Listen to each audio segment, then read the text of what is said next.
Hello RC Racers, and welcome to the 2008 U.S. Touring Car Championships in Milwaukee, Wisconsin. I'm car action contributing editor, Joel Navarro. This event is also known as the Novak Race, and it is held at Scotty Ernst's home track of Trackside Hobbies and Raceway.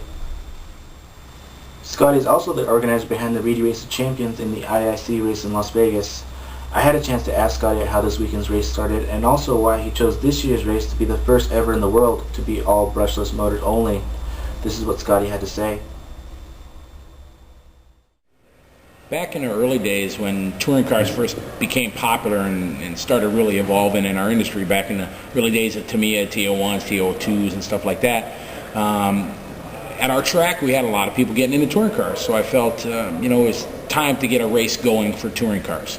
There's the on-road nationals were just 12 scale, not really touring cars, so we started I decided it's time to have a race just for touring cars, no 12 scale, anything like that. So we started it as the Midwest. As we were getting popular, I wanted a race for the touring cars, so we started that as Midwest Touring Car Championship, just a race just for touring cars.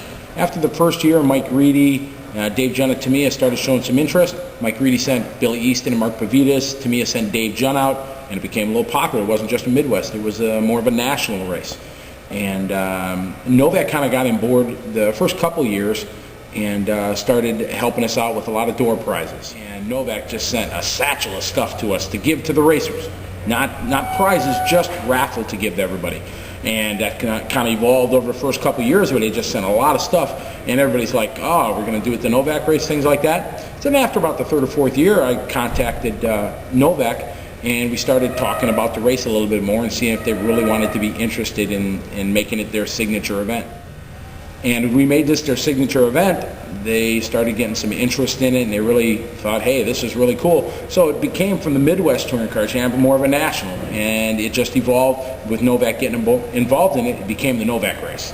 And it was always, once it became national, the U.S. Touring Car Championship, but everybody in the country knows it, the Novak Race. All the sponsors, all the race teams, they call it the Novak Race. That's what it's kind of known around the country. And once we moved to our current location here, it really exploded into being one of the few big races around the country where all the teams put it on their calendar to send their teams to really compete, and it's become a national event.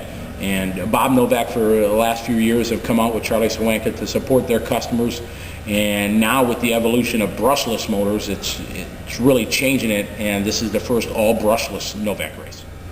We made this race the all brushless race because two reasons. As it's coming into our industry, brushless motors are here, there's no doubt about it. But it's to answer what our customers use weekly. All our racers are switching to brushless. Off-road, on-road, it doesn't matter. They're all switching to brushless.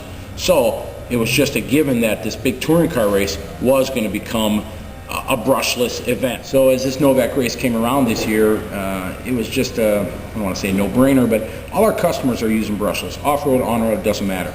And with Novak being in the forefront of brushless motor technology and things like that, it was just a perfect combination to make this the first all brushless touring car race that's ever been in the country, or maybe in the world, I don't know.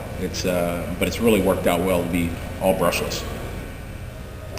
This all brushless technology has really helped us trackside as a hobby shop in the business. And I've been in business, 15, 16 years, something like that. So Lord knows how many pair of brushes I've sold, to motor guys over the years. But I also see what it does to the racers who aren't good at building stock motors, and on a Tuesday club race really struggle to have the time to compete and build stock motors.